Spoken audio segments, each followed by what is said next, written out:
Fue una risa. No una pelea, no un grito. Ni siquiera una confesión susurrada a las 2 de la madrugada como esperarías de una historia como esta. Fue una risa, aguda, envenenada, despreocupada, que quebró algo muy profundo dentro de mí. Ni siquiera la escuché en persona. Llegó a través de una nota de voz granulada en Messenger, una de esas que se envían por error. No destinadas a ti, fallos del destino que a veces se estrellan en tu cara como un ladrillo contra una vidriera. El mensaje era de Raquel, la mejor amiga de Emilia y su dama de honor. Estaba enviando actualizaciones sobre vestidos de novia al chat grupal en el que yo estaba por error, pero adjuntó la nota de voz equivocada. En vez de encajes y centros de mesa demasiado caros, escuché el audio de Emilia contándole a sus amigas mientras bebía lo que fuera que tuviera en la mano. Es tan poco atractivo que literalmente tengo que beber antes de hacer cualquier cosa con él. Siempre. ¿O vómito? ¿Risa? Tanta maldita risa. No me moví durante un minuto entero. Mi pulgar flotaba sobre la pantalla, el audio repitiéndose como una burla. Cada detalle se sentía quirúrgico. Su tono era casual, sin esfuerzo, como si les contara sus planes para el brunch del domingo. Su voz era casi dulce. Como suenan las personas cuando son crueles sin saber que lo son. O peor, cuando sí lo saben y simplemente no les importa. Déjame contarte algo sobre Emilia. Emilia podía hacer que un sacerdote maldijera. Podía salir impune de un crimen solo hablando. Era ese tipo de mujer que entra en una habitación y hace que todos se enderecen en su asiento. Su cabello siempre olía a coco y calor. Su voz era suave, a menos que estuviera mintiendo, y entonces se volvía más aguda, más rápida. Sonreía con toda la cara, pero cuando te odiaba, sus ojos no parpadeaban. La conocí hace 5 años en una parrillada de verano, uno de esos días sofocantes de julio en los que la cerveza está caliente y las parrillas humean como chimeneas. Caminó por el jardín con unos shorts cortados y zapatillas blancas, sosteniendo una paleta y preguntando si yo era el tipo que arreglaba computadoras. Lo era. A ella no le importaban las computadoras. Solo sabía cómo hacerte sentir que importabas. Durante un tiempo, lo creí. Durante un tiempo, pensé que importaba. ¿Pero esa risa? Esa risa destrozó 5 años de creer. En los días previos a ese mensaje, hubo señales. El trato frío. Los comentarios sarcásticos disfrazados de afecto. Empezó a llamarme tío, como si fuera su hermano o su compañero de piso. Ponía los ojos en blanco cuando entraba en una habitación. Si tocaba su muslo bajo la manta, se apartaba y decía, no empieces. Antes me besaba como si me echara de menos. Ahora apenas me dejaba tocarle la cara. Dejó de usar el collar que le regalé por nuestro 3er aniversario. Dijo que no iba con su nuevo estilo. Cambió la contraseña de su teléfono.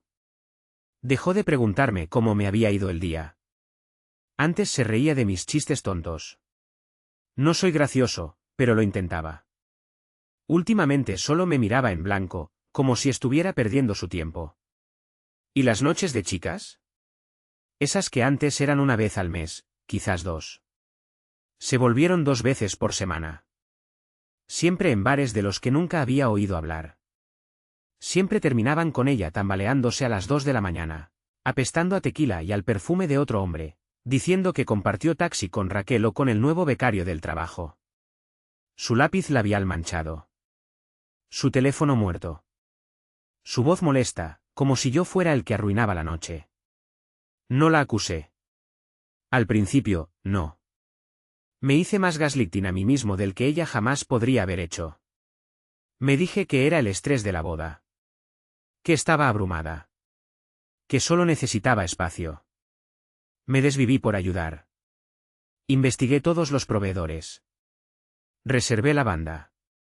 Pagué la maldita fianza del lugar mientras ella estaba demasiado ocupada en su viaje de chicas a Palm Springs. Al que, por cierto, no fui invitado.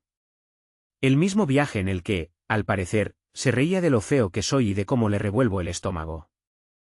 Así que después de escuchar la grabación, no dormí. Me quedé ahí, sudando en mi propia cama que ella apenas tocaba ya.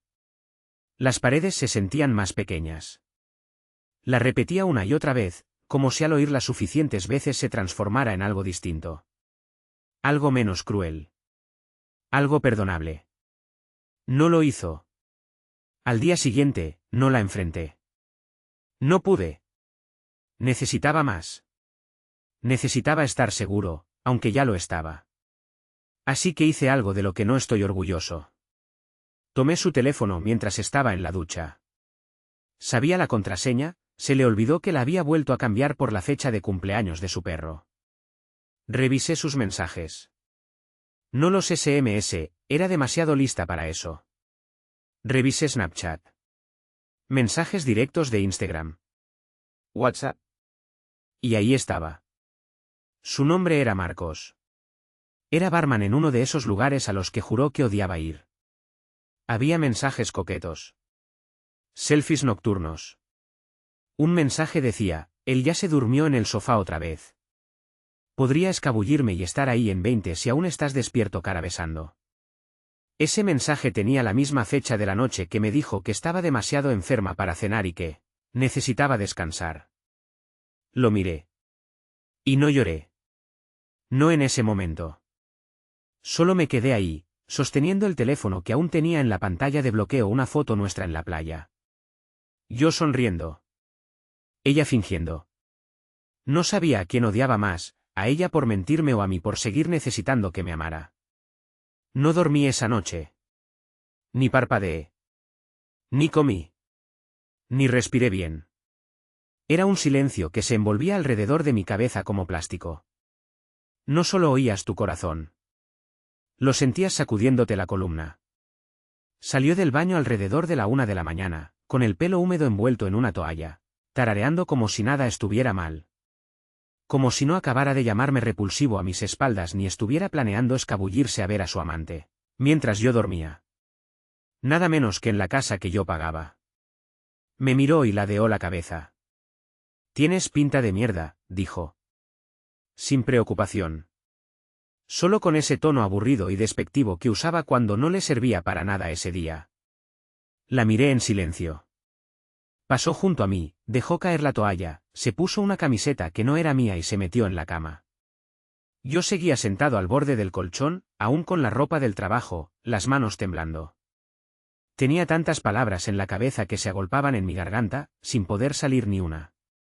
Me giré y dije, ¿quién es Marcos? No se inmutó. Ni siquiera levantó la vista. ¿Qué? Murmuró, sin dejar de mirar el teléfono. Lo repetí más despacio esta vez, Marcos. El barman del Juns. El que ibas a ver a escondidas mientras yo dormía. Su pulgar dejó de moverse. Puso el teléfono en la mesita de noche con cuidado, como si estuviera colocando una bomba. Luego se giró hacia mí con una expresión que no era de culpa, ni de miedo. Solo de irritación. Como si hubiera interrumpido algo importante. Oh, por Dios, ¿ahora estás revisando mi teléfono? ¿Qué te pasa? Eso fue lo que dijo. ¿No quién es Marcos? No, no es lo que piensas. No, lo siento. Solo estás loco. Esa fue su primera jugada. Girar la situación. Hacerme quedar como el loco. Clásica Emilia. Tenía esa forma de retorcer la realidad hasta que tú acababas pidiéndole perdón por descubrirla. Me mentiste, dije, apenas en un susurro. Dijiste que estabas enferma. Dijiste que estabas en casa. Dijiste que era tu madre quien te escribía. Te burlaste de mí delante de tus amigas. Bufó y puso los ojos en blanco. Dios mío. Era una broma. Estás siendo demasiado sensible. Y Marcos es solo un amigo. ¿Un amigo con el que te ibas a acostar?, pregunté con la mirada. Se incorporó de golpe. No me hables así.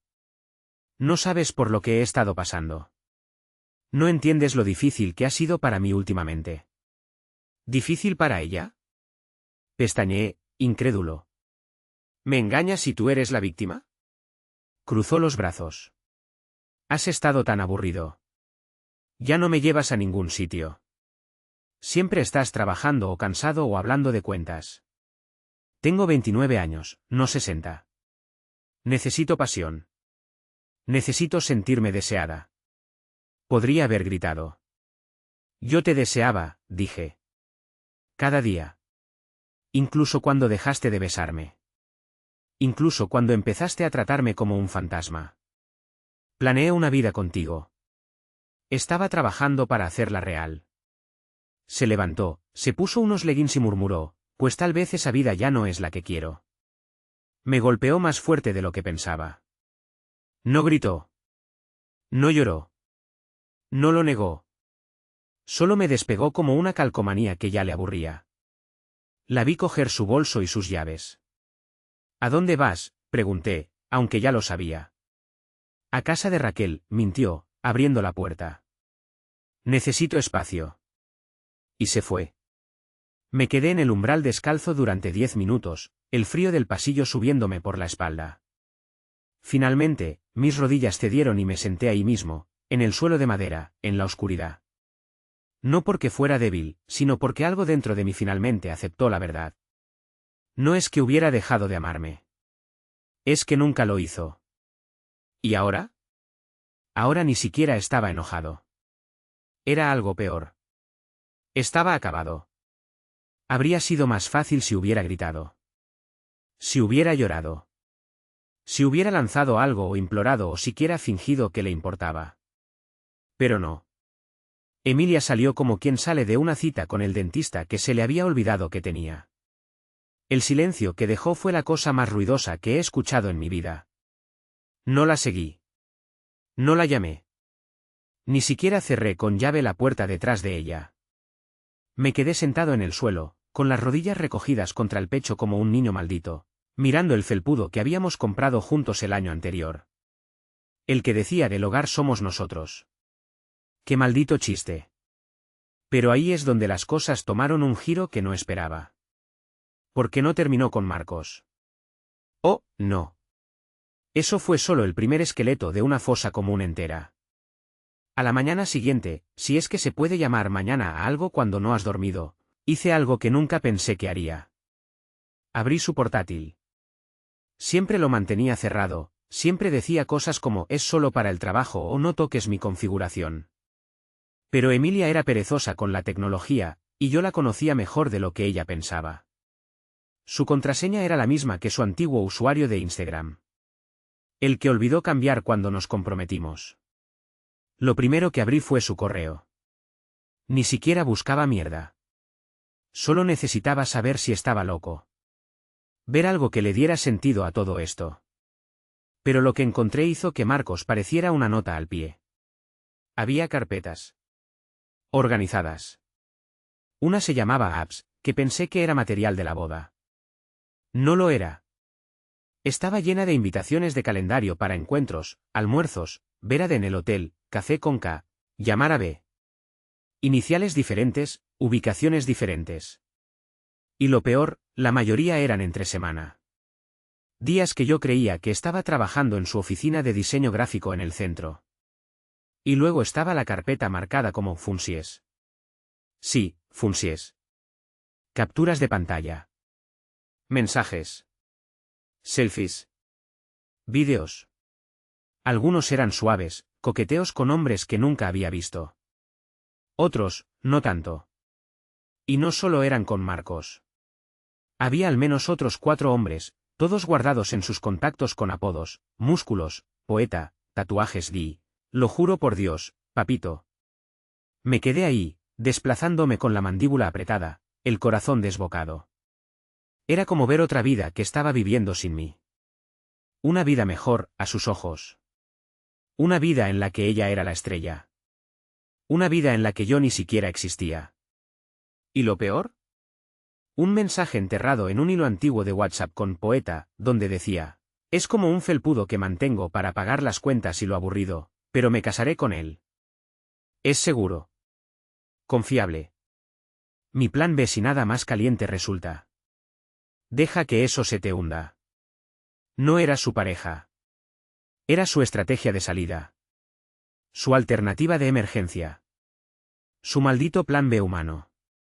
Fue ahí cuando dejé de sentir dolor. Fue ahí cuando algo se rompió. Algo frío se asentó en mi pecho. Una especie de entumecimiento que nunca había conocido. Mi amor por ella murió. Un tiro limpio. Así que tomé capturas de pantalla. Docenas. Me las envié por correo. Hice una carpeta de respaldo. Si quería jugar, yo estaba listo para volcar el tablero. A eso de las 2 de la tarde, volvió. Sin tocar la puerta. Sin mensaje. Solo entró, como si todavía fuera su casa.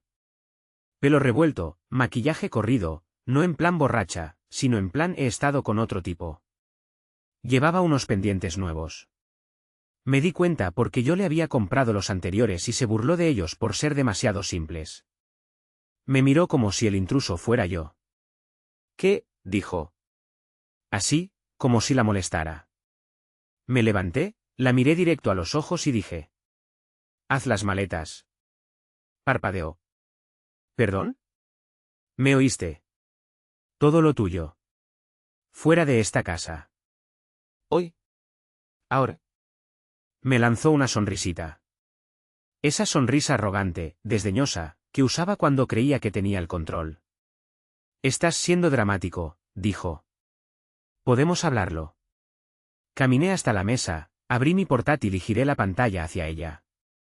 Dejé que la verdad hablara por sí sola. Silencio. Miró la carpeta titulada Tu vida sucia. Y entonces, tuvo el descaro de reírse. No nerviosamente. No con culpa. Una carcajada completa. Como si me hubiera tropezado con mis propios cordones frente a ella. ¿En serio revisaste mis cosas? Dijo. Guau. Controlador y patético. Ni siquiera intentó negarlo. ¿Esa risa? Esa risa fue lo último. Me vació el pecho por completo. No eres la víctima aquí, Emilia, dije con la calma de la muerte. Eres una manipuladora, infiel, narcisista. Y se acabó. Trató de hacerse la ofendida, de empezar una perorata sobre la confianza, la privacidad, sobre cómo ninguna relación es perfecta. No pestañeé. Le entregué una bolsa de viaje y dije, tienes 10 minutos. Me fulminó con la mirada, pero algo en sus ojos se quebró. Entendió que no estaba jugando. No esta vez.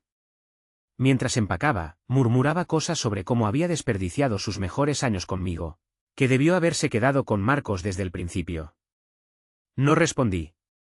Solo la vi desmoronarse. Máscara por máscara. Cerró la puerta de un portazo. Y así, Emilia se fue. Pero la tormenta, la tormenta apenas comenzaba. Uno cree que cuando la verdad sale a la luz, cuando la máscara cae, cuando las mentiras se exponen y el villano sale por la puerta, todo termina. No es así. Eso es solo la mecha. Y la explosión empieza con la gente que no quiere creerte. 20 minutos después de que Emilia se fue, llegó el primer mensaje. De su hermana, Clara. ¿Por qué Emilia dice que la echaste? ¿Qué está pasando? No respondí. Aún no. 10 minutos más tarde, me llamó Raquel. Sí, esa Raquel. La misma que envió accidentalmente la nota de voz. Dejé que sonara 2 veces, luego contesté. Mira, dijo de inmediato. No quería que escucharas eso.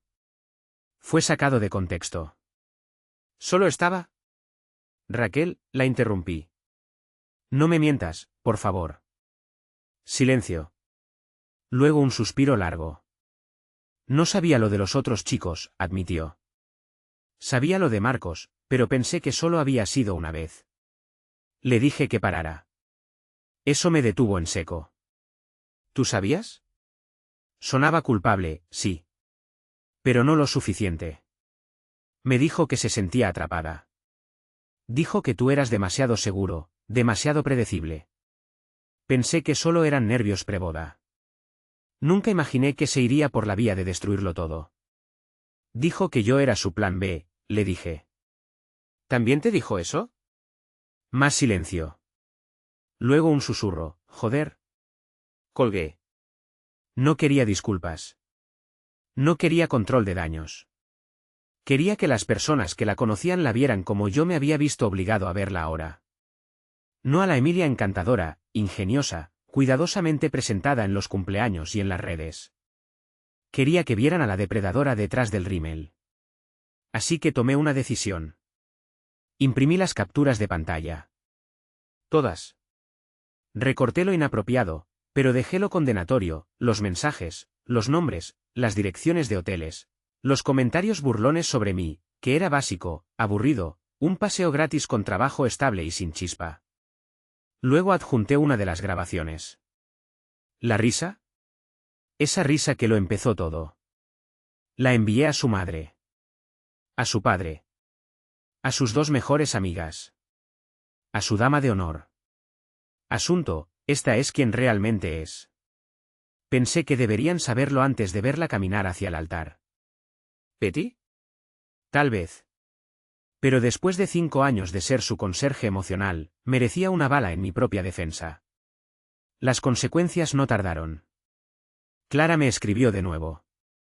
Esta vez sin signos de interrogación, lo siento. No lo sabía. Te juro por Dios que no lo sabía. Su madre nunca respondió. Solo me dejó de seguir en todas partes. Supongo que la negación es más fácil. Pero el verdadero golpe llegó 3 días después.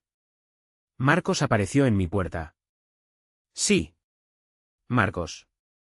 Tatuajes hasta la mitad del cuello, olía a marihuana y a una colonia que parecía sacada de una gasolinera. Tenía el ceño fruncido, los puños apretados. Salí al porche y cerré la puerta detrás de mí. ¿Eres el prometido?, preguntó, casi como si no pudiera creerlo. Ya no, respondí. ¿La eché? Se echó a reír, sacudiendo la cabeza. Ella decía que eras un controlador. ¿Qué le pegabas? Sentí la sangre huir de mi cara. ¿Qué? Dije, dando un paso hacia atrás. Eso me dijo, repitió, acercándose. Que eras un obsesivo. Que siempre la espiabas. Que no la dejabas salir sin revisar su teléfono. Lo miré. Y entonces todo encajó.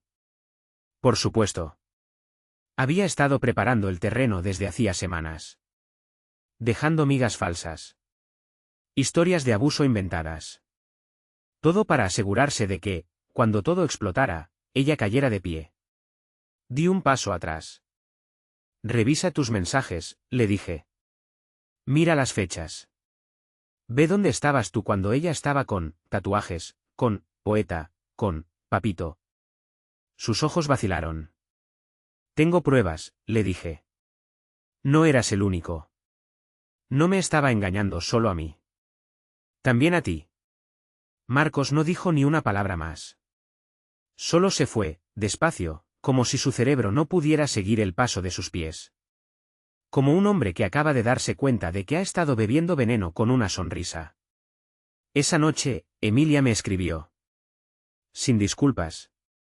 Sin negaciones. Solo, wow, ¿de verdad estás haciendo todo esto? ¿De verdad quieres destruirme? Miré la pantalla por un largo rato. Luego respondí con una sola línea. Ya me destruiste tú. Solo te estoy devolviendo el espejo. La bloqueé después de eso. Pero el eco seguía propagándose. Raquel dejó de defenderla. Clara se volvió un volcán, publicando una indirecta brutal sobre lealtades falsas y víboras envueltas en cintas de honor. 2 de los amigos hombres de Emilia me contactaron en privado. Habían estado flirteando con ella durante meses. Ambos dijeron sentirse culpables ahora. Usados. Quemó cada red de seguridad que tenía. Y yo empecé a dormir de nuevo. ¿Con sueños? Sí. De esos en los que te despiertas sudando porque recuerdas un buen momento que después descubriste que era falso. Pero incluso eso era mejor que la insensibilidad en la que había vivido. Ya no estaba enojado. Había empezado a convertirme en una persona otra vez. Un hombre que finalmente podía dejar de amar a una mujer que, en realidad, nunca existió. Pero aún faltaba algo. Una sensación. Un susurro en el fondo de mi mente. Esto no había terminado. Y tenía razón. Pasó una semana. Ningún mensaje más de Emilia. Ningún correo. Ninguna llamada dramática. Solo silencio. Pero no era el tipo de silencio que se siente como paz. Era un silencio que parecía estar dando vueltas en círculos fuera de tu ventana, esperando. Una pausa tensa. Como si el universo contuviera el aliento. Así que empecé a empacar sus cosas. No por amabilidad. No por cortesía. Solo porque ya no quería ni una huella suya en la casa. El olor de su champú en la almohada. Las copas de vino que nunca lavaba. El mat de yoga que nunca usó. Todo era ruido. Y yo quería silencio. Fue entonces cuando lo encontré. Enterrado detrás de unas cajas con decoraciones de temporada en el armario del pasillo, el que nadie abre a menos que se mude o se esté muriendo, había una caja de zapatos negra. Sellada con cinta. Como si contuviera material radiactivo. Tenía su letra encima, inclinada y tenue. Caja fuerte. ¿Privado? Al principio no iba a abrirla. Pero entonces recordé lo que le dijo a Marcos. ¿Él me pega? Esa mentira. La mentira que, si ella decidía jugar realmente la carta de la víctima, podría haber arruinado mi vida. Y si tenía dentro de ella ese veneno, si podía convertirme en un monstruo a los ojos de los demás con una sola historia. Entonces yo tenía derecho a saber qué más estaba escondiendo. Corté la cinta. Levanté la tapa. Y lo que encontré fue una vida que no sabía que ella vivía. Fotos. Docenas. No de nosotros. De ella. Con hombres que jamás había visto. Algunas eran selfies en habitaciones de hotel. Otras, más íntimas. Privadas. Descaradamente casuales. Todas con fecha. Todas solapadas con los años en que supuestamente estábamos juntos. Pero lo peor no eran las fotos. Eran las cartas. Cartas escritas a mano. De ellos. Algunas dulces. Otras sucias. Otras tan obsesivas que daban miedo. Y las había guardado. Las había etiquetado. Clasificado. Había pequeñas notas en su caligrafía al pie de algunas. Solo sirve para noches. Habla mucho, pero paga la cena. Como si fueran productos. Como si fueran malditas existencias. Y luego vi un sobre. Con mi nombre. Lo juro por Dios, me temblaban las manos al abrirlo. Pensé que sería una carta de despedida. Una confesión. Algo, al menos, que redimiera una milésima parte de ella. No. Era una lista. Titulada, Pros y contras de quedarme con Jacob. Sí. Una maldita lista de ventajas y desventajas. Sobre mí. El hombre con el que se iba a casar. El mismo que ayudó a su madre durante la quimioterapia. El mismo que vendió su moto para ayudarla a pagar sus deudas. Y decía, palabra por palabra. Pros. Paga todo. Buena relación con mis padres. No es feo, solo promedio. Nunca me dejaría. Probablemente. Seguro. Estable. No me engañaría. De bajo mantenimiento. Tiene seguro médico. Contras. Aburrido. Predecible. Demasiado emocional. Sin suficiente ambición. Apariencia promedio. Sin chispa. No me reta. Mala energía de chico bueno. Demasiado joven. Nunca me hace sentir deseada. La leí 3 veces. Cada vez, algo en mí moría un poco más. Y lo que lo hizo aún peor. Lo que fue como verter ácido en una herida. Fue darme cuenta de que cada cosa que ella me dijo sobre el amor, sobre nosotros, sobre nuestro futuro, había sido pesada y medida. Como si yo fuera una maldita solicitud de préstamo. No era una persona. Era una apuesta. Una inversión. Un plan B. Me senté en el pasillo con esa lista en el regazo, rodeado de sus cosas. Creo que me desconecté por unos minutos. No físicamente. Emocionalmente. No hubo gritos. Ni puñetazos a la pared. Solo un apagón lento y profundo. Como si mi cuerpo por fin entendiera que ya no valía la pena sangrar por alguien que había usado mi corazón como un recibo. Quemé la lista. No por venganza. Por cierre. Pero guardé una cosa. La lista de nombres. Necesitaba saber hasta dónde llegaba todo esto. No para torturarme. Para entender la magnitud total de la mentira en la que había vivido. Así que contacté con uno de los hombres. El que estaba etiquetado como habla mucho, pero paga la cena. Su nombre real era Darío. Trabajaba en finanzas. Demasiado pulcro, pero educado. Cuando le escribí, me presenté y le dije quién era. Respondió en menos de una hora. ¿Y adivina qué? Él creía que eran exclusivos. Él pensaba que él era el novio. No yo. No Marcos. Ni Papito, ni el poeta. Emilia había estado viviendo al menos 4 relaciones separadas al mismo tiempo. Versiones distintas de sí misma para cada uno. Dulce y ambiciosa para Darío. Salvaje y provocadora para Marcos. Profunda y sensible para Poeta. ¿Y para mí? La esposa en formación. La apuesta a largo plazo. El respaldo. Casi me reí. Casi. En lugar de eso, le di las gracias a Darío. Hablamos más de una hora.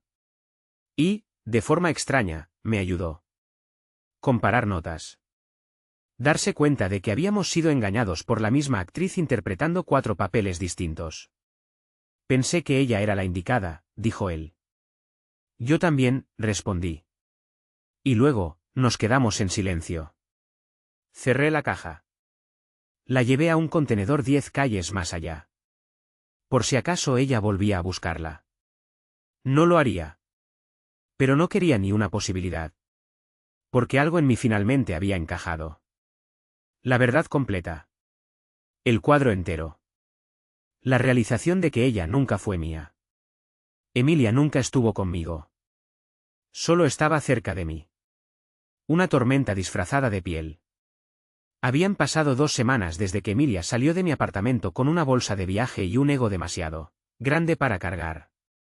2 semanas desde la risa. Desde la traición.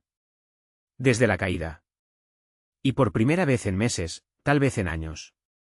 La casa se sentía tranquila. En el buen sentido. Sin portazos. Sin silencios helados. Sin ojos que se volteaban con cada palabra mía. Solo yo. Un sofá que todavía tenía su perfume en la tela. Y el sonido de mi propia recuperación. Empezando a resonar en los espacios que ella solía dominar. Estaba volviendo. Poco a poco. Había empezado a correr otra vez. A reconectar con amigos que no veía desde antes de que Emilia tejiera su telaraña. Incluso la eliminé de mis contactos de emergencia. Puede no sonar como gran cosa. Pero esa lista es íntima. Y luego, justo cuando mis pulmones empezaban a aprender a respirar sin atragantarse con el recuerdo. Ella volvió. Era un jueves. El cielo gris, pesado, con ese aire denso que parece anunciar algo malo. Eran las 5:45 de la tarde, en punto, cuando tocaron la puerta. Golpes firmes. Urgentes. Como si alguien esperara ser atendido ya. Abrí. Y ahí estaba. Emile. Sin maquillaje. Sudadera 2 tallas más grande. El pelo recogido en uno de esos moños desordenados que, por alguna maldita razón, le seguían quedando bien. Pero sus ojos. Sus ojos eran diferentes. No tristes. No enojados. Calculadores. Hola, dijo. Como si todavía fuéramos algo. Como si no hubieran pasado 2 semanas de silencio. Como si no hubiera destrozado mi vida y bailado entre los pedazos. No respondí. Solo me apoyé en el marco de la puerta y esperé. Bajó la mirada, se frotó las mangas. ¿Puedo pasar? Negué con la cabeza. Asintió. Como si lo esperara. Se mordió el labio. Ese gesto fingidamente nervioso que usaba cuando estaba a punto de soltar una mentira. Solo, siento que no llegamos a hablar, dijo. Casi me reí. ¿Hablar? Dije. Después de que te descubrí con 4 hombres y burlándote de mí con tus amigas, ¿esa conversación? Levantó la mirada. No había dolor en sus ojos. Ni remordimiento. Solo cálculo. Entonces lo dijo. La frase que sabía que vendría. Cometí errores, ¿ok? Lo sé. Pero también sé que lo nuestro fue real. Fuiste bueno conmigo. Seguro. Extraño eso. Crucé los brazos. No me extrañas a mí. Extrañas la estabilidad. Extraño nosotros, dijo, dando un paso hacia mí. Estaba confundida. No sabía lo que quería. Todo se volvió tan caótico.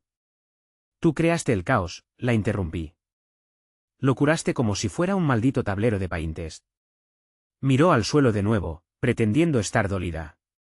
Pero su cuerpo se inclinaba hacia adelante. Pensaba que con unas cuantas lágrimas y una promesa de cambio yo cedería, como siempre. Pero yo ya no era el hombre que dejó atrás. Yo había visto el plano completo de su enfermedad. Encontré la caja, dije. Sus ojos se abrieron como si le hubiera dado una bofetada. Asentí. Sí. Las cartas. Las etiquetas. ¿La lista? Ni siquiera lo negó. Solo suspiró. No deberías haber visto eso. Como si me hubiera colado en su galería privada de veneno. Y estuviera molesta porque no toqué antes de entrar. Esa lista era una broma con Raquel, dijo rápido. Un desahogo estúpido. Te lo tomaste demasiado en serio. Me lo tomé exactamente tan en serio como tú lo escribiste, dije. Me redujiste a una maldita hoja de cálculo, Emilia. Dio un paso atrás. Solo uno. Pero fue suficiente para saber que entendía que esto no estaba yendo como esperaba. Mira, dijo, con la voz suave, cambiando de táctica. La cagué. Lo sé. Pero tal vez podríamos ir a terapia, o simplemente hablar sin esta rabia. Tal vez podamos reconstruir algo. Salí al porche, obligándola a retroceder. No quieres reconstruir nada, Emilia. Quieres un refugio. Porque los tipos con los que me reemplazaste no te dieron lo que esperabas. Su rostro se torció. Eso no es justo. No es justo, repetí. Lo injusto fue perder 5 años con alguien que ya estaba audicionando reemplazos mientras me decía que me amaba. La miré. Y lo vi. Ese destello en sus ojos. El de perdí el control. Entonces mostró su verdadero rostro otra vez.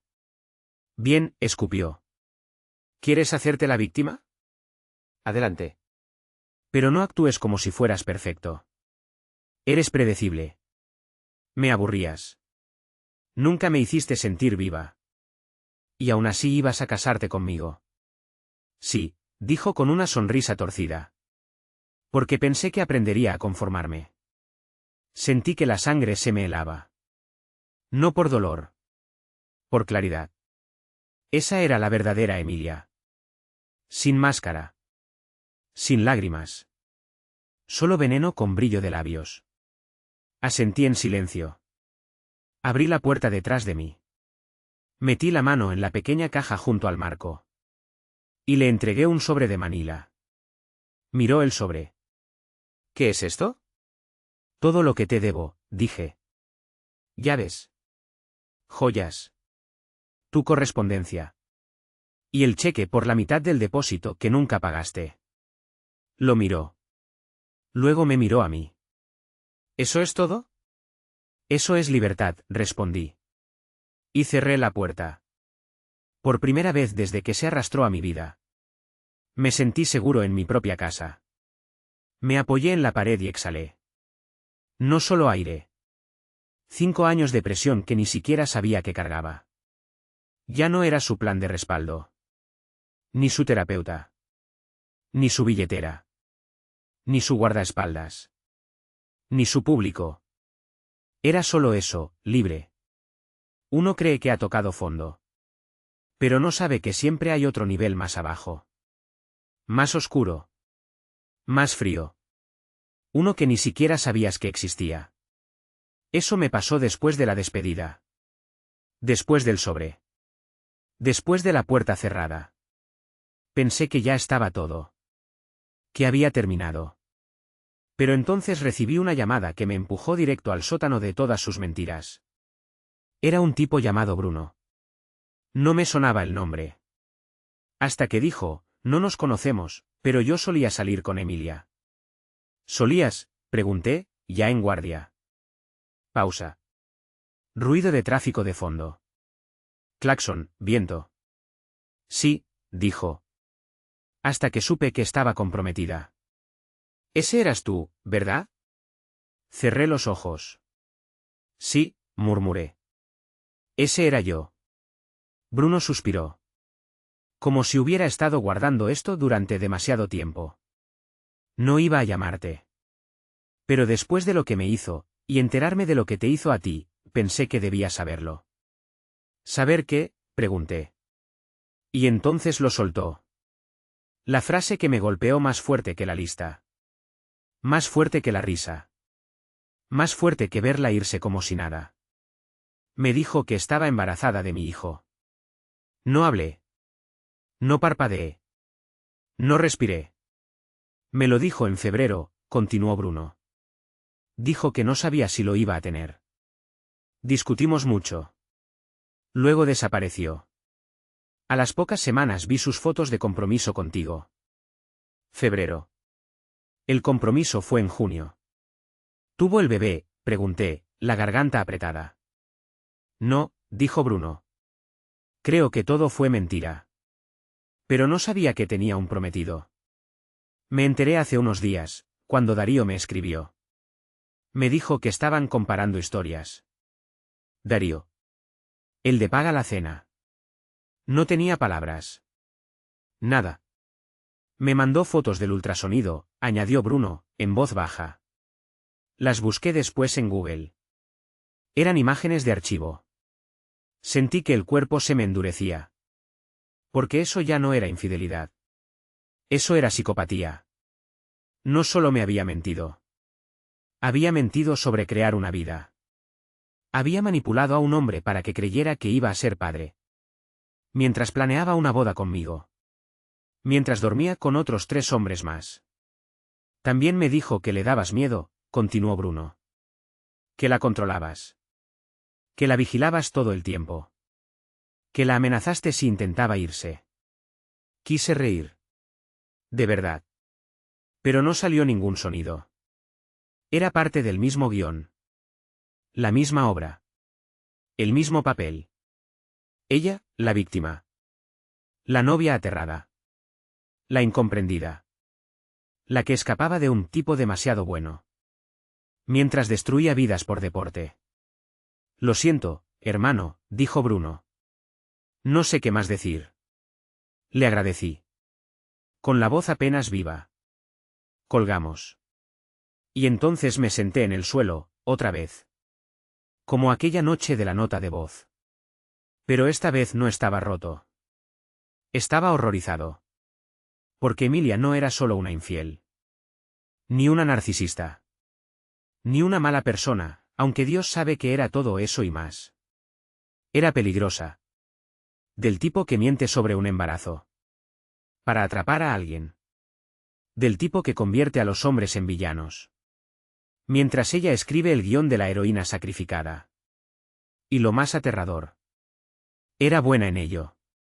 Empecé a preguntarme cuántos más había. ¿Cuántos hombres jamás se enteraron? ¿Cuántos aún le enviaban dinero? Cartas. Ofertas de rescate. Emilia no era una mujer. Era un culto de una sola persona. Una ilusión andante. Una sociópata vestida con cardigan. Y un anillo de compromiso que nunca mereció. Y cuanto más pensaba en ello, más entendía que tenía que protegerme. No solo emocionalmente. Legalmente. Porque una mujer capaz de fingir un embarazo. Plantar historias de abuso. Y llevar 4 vidas en paralelo sin parpadear. También podía hacer una llamada. Y tener a la policía en mi puerta. Así que hice las mías. Hice mis llamadas. Hablé con un abogado. Le conté todo. Los mensajes. Los audios. Las pruebas. La acusación falsa del embarazo a través de Bruno. Mi abogado escuchó con los ojos bien abiertos. Y dijo exactamente lo que temía oír. Hiciste lo correcto. Pero no des por hecho que ella ha terminado contigo. Entonces presentamos un registro formal. No una denuncia. No cargos. Solo documentación. Por si acaso.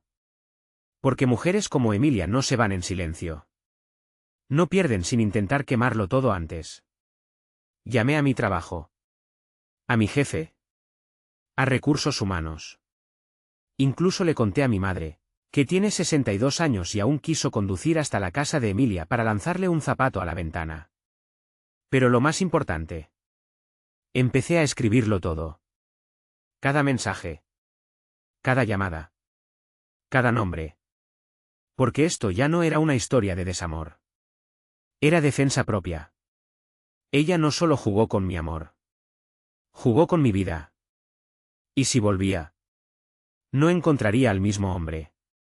Encontraría una muralla. Y entonces, como si el destino quisiera comprobarlo. Todo empezó con un golpe a la puerta. Igual que la vez anterior. Pero esta vez, no era Emilia quien estaba ahí. Eran dos policías. Martes por la mañana. Recién salido de la ducha. Toalla en la cintura. Aún medio dormido. Pensando en el desayuno. Fingiendo que mi vida no era una película de terror en cámara lenta. Van, van, van. Abrí. Dos agentes. Cuarentones. Sin una sonrisa. Jacob Molina, preguntó uno, ya sacando algo del bolsillo. Asentí. Hemos recibido una denuncia de una mujer llamada Emilia Lázaro. Dice que usted la ha estado acosando, enviando amenazas. Siguiéndola, presentándose en su apartamento sin invitación. Juro que el mundo se me inclinó por un segundo. Solté el aire. Levanté un dedo. Denme 2 minutos. Caminé hacia adentro. Sin pánico. Sin gritar. Solo con resolución. Fui al cajón. Saqué la carpeta. La que preparé para este momento exacto. Mi abogado me advirtió que podría pasar. Que ella intentaría girarlo todo otra vez.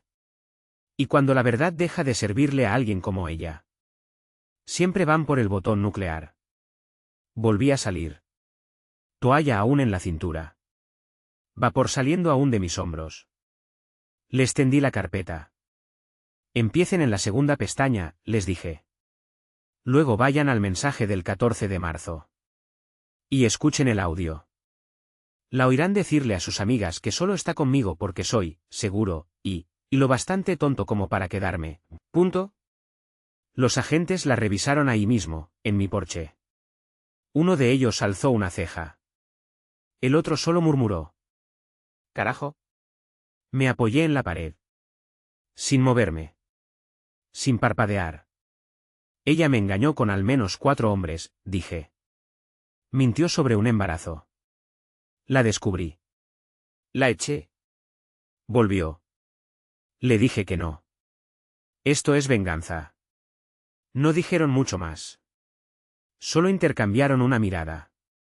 Me devolvieron la carpeta. Mantente tranquilo. Documenta todo. No vamos a presentar cargos. Pero haremos seguimiento con ella. El mensaje era claro. Esto no ha terminado. Emilia estaba intentando quemar la casa. Y no le importaba si la atrapaban con el fósforo en la mano. Llamé a mi abogado de inmediato. Me sugirió presentar una orden de alejamiento. No como una amenaza. No como una jugada. Sino como una barrera real. Un límite legal. No solo para detener su acoso. Sino para dejar constancia de que. Por escrito. Yo le pedí que se mantuviera lejos. Así lo hicimos. La redactamos. La firmamos. La enviamos por correo certificado. Seguimiento incluido. A prueba de todo. Pero ni eso bastó. Porque 2 días después, recibí una llamada. De Raquel. Sí. Esa Raquel. Sonaba alterada. La voz temblorosa. Acabo de salir de su departamento, dijo. Jaque, necesita saber algo. Adelante. Le está diciendo a la gente que la golpeaste. Mi sangre se congeló. Está buscando simpatía. Dice que la empujaste contra una pared. Que la sacaste de casa a la fuerza. Al principio no lo creí. Pero hoy llegó al brunch con un maldito moretón en el brazo. Y dijo que se lo hiciste tú. Me senté en el suelo. No porque estuviera destruido. Sino porque necesitaba que la gravedad me sujetara. Raquel siguió hablando. Le pregunté si había presentado una denuncia. Dijo que estaba pensando en hacerlo. Pero vi su teléfono. Le estaba escribiendo a ese tal Marcos. Diciéndole que fue por una manija de puerta. Y que iba a sacarle provecho, para hacerte quedar como un peligro. No podía hablar. Estaba mudo. Jaque, dijo Raquel, esto ya no se trata de ti. Esto se trata de control. Necesita a alguien que sea el villano. Y tú estás demasiado cerca. La agradecí. De verdad. Quizás antes había sido parte del engranaje tóxico. Pero ahora. Ahora era una alerta. Llamé a mi abogado otra vez. Y esta vez no titubeamos. Presentamos la orden de alejamiento. ¿Real? Formal. Entregamos todo. La acusación falsa. El testimonio de Raquel. Los mensajes. El patrón de manipulación. La fecha de audiencia fue fijada. Y me preparé para el enfrentamiento. Pero Emilia. Emilia no se presentó. Ni ella. Ni su abogado. Ni una excusa. Solo su ausencia. Me senté en esa sala de juicio media hora. Mientras mi abogado relataba cada movimiento cobarde y vil que ella había hecho. Y vi el rostro del juez endurecerse segundo a segundo. Orden de alejamiento concedida. No podía acercarse a mí. No podía enviarme mensajes. Ni correos. Ni mencionarme en redes. Si lo hacía. Una sola llamada. Y enfrentaría cargos. Se acabó. Salí de ese tribunal. No como un hombre que había ganado. Sino como un hombre que por fin había salido. De una cueva en la que nunca debió entrar. Y al llegar a casa. Había una última carta pegada en mi puerta. Sin sobre. Sin sello. Solo una hoja doblada. Escrita con bolígrafo rosa. Siempre te quedarás con la duda de si fue tu culpa. Esa es la mejor parte. Sin firma. Pero no la necesitaba. La quemé también. Porque ya sabía la verdad. Ella no quería volver. Solo quería asegurarse. De que nadie más pudiera reparar lo que había roto. Y yo. Yo ya estaba reconstruyéndome. Hay un momento, justo después de que pasa la tormenta. En el que todo se siente quieto. No en paz. Solo, quieto. Como si el aire aún no recordara cómo moverse. Ahí estuve yo. Durante semanas. Sin llamadas. Sin drama.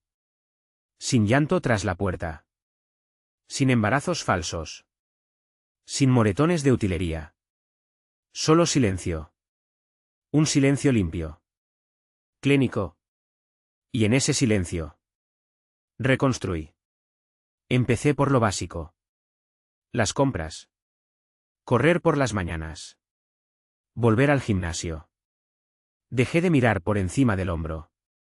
Dejé de revisar 2 veces las cerraduras. Mi apartamento. Por primera vez en años. Se sentía mío. No un escenario para las funciones de alguien más. No una jaula para mi confusión. Cambié todo. Nueva ropa de cama. Platos nuevos. Nuevo olor en el aire. Pinté las paredes. Quité los cartelitos con frases cursis sobre el amor y la risa, que probablemente había robado de Pinterest. Los reemplacé por espacio en blanco. Porque ahora, el silencio era hermoso. Me corté el pelo más corto. Bajé de peso. No por venganza. Por mí. Por el hombre que había olvidado que era. Incluso volví a terapia. Primera vez desde la universidad. Amanda, mi terapeuta, me miró directo a los ojos en nuestra segunda sesión y dijo: Tú no estás con el corazón roto. Estás saliendo de una guerra psicológica. Y lo juro, estuve a punto de llorar. Porque eso era. No fue una relación. Fue un campo de batalla. Y solo uno de los dos llevaba armas. Pero aquí está lo hermoso sobre los que sobrevivimos. Eventualmente, dejamos de encogernos. Empecé a reír otra vez. No solo risitas. Risas feas. De esas que te duelen el estómago. Contacté con viejos amigos. Los mismos que Emilia fue alejando poco a poco. Diciendo que eran tóxicos o inmaduros o celosos. Uno por uno. Me dieron la bienvenida como si acabara de salir de una secta.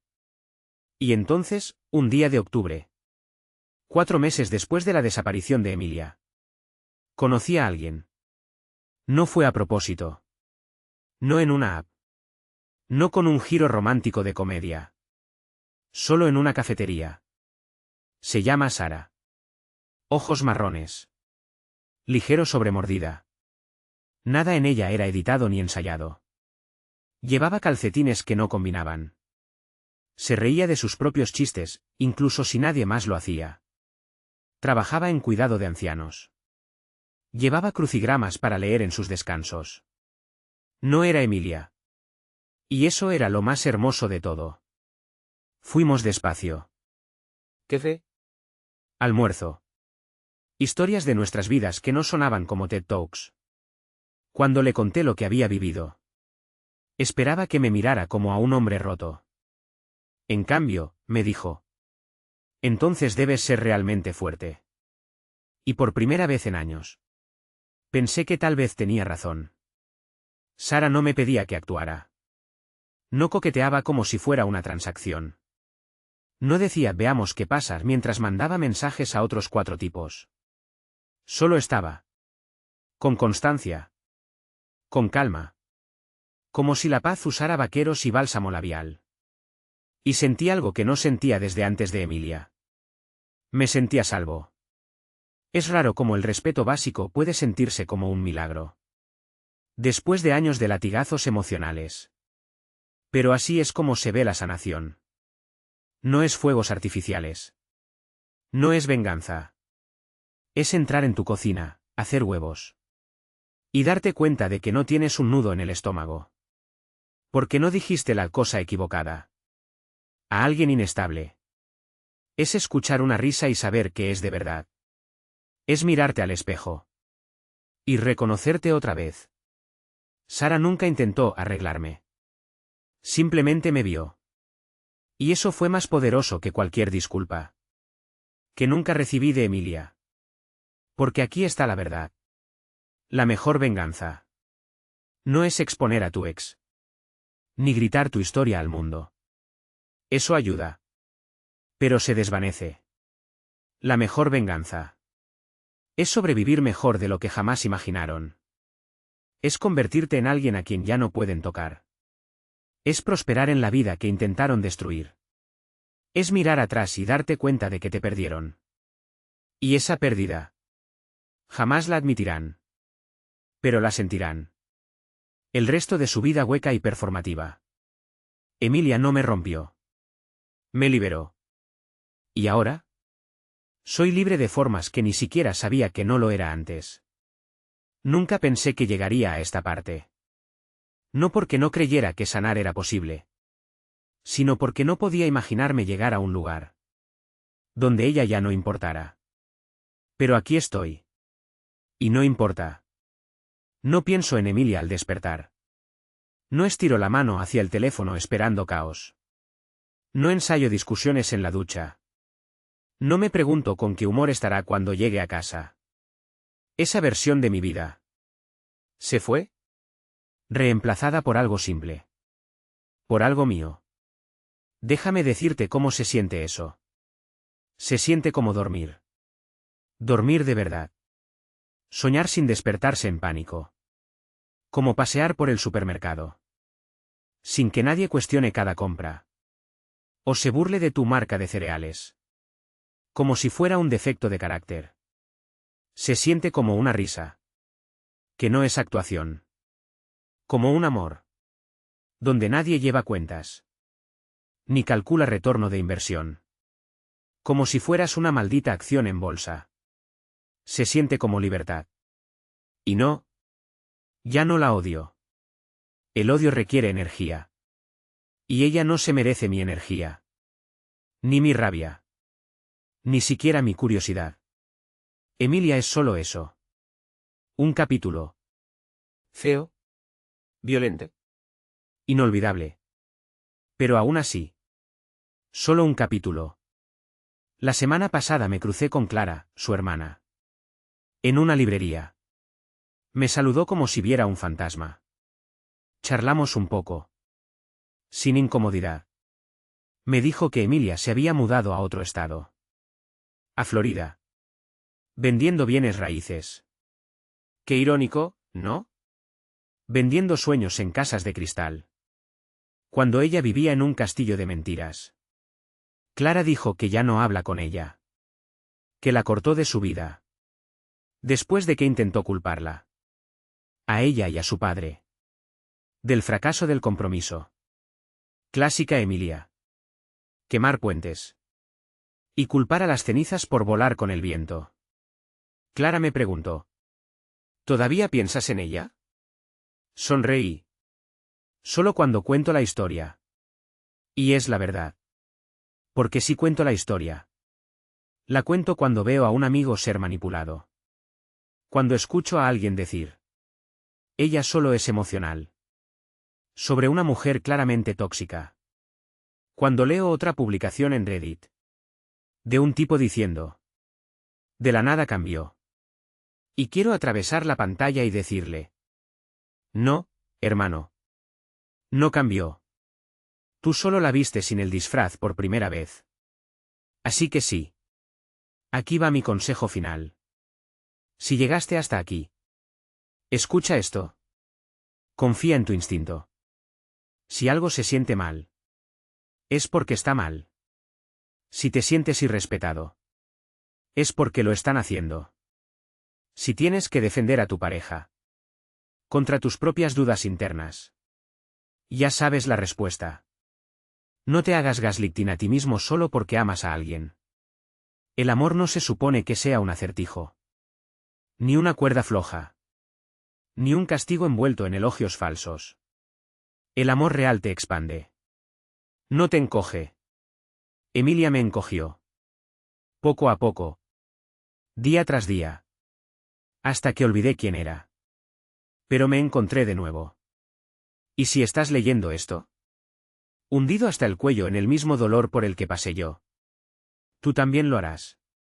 Hay vida después de la traición. Paz después del caos. Alguien ahí fuera que nunca te hará sentir como una segunda opción. Solo tienes que atravesar el fuego primero. Así que si estás parado frente a esa puerta. La que te aleja de ella. De él. O de quienes te rompen despacio y con una sonrisa. Y sientes miedo de cruzarla. Corre. Porque te prometo. La vida que te espera del otro lado. Es mucho mejor. Que esa por la que te están rogando que te conformes.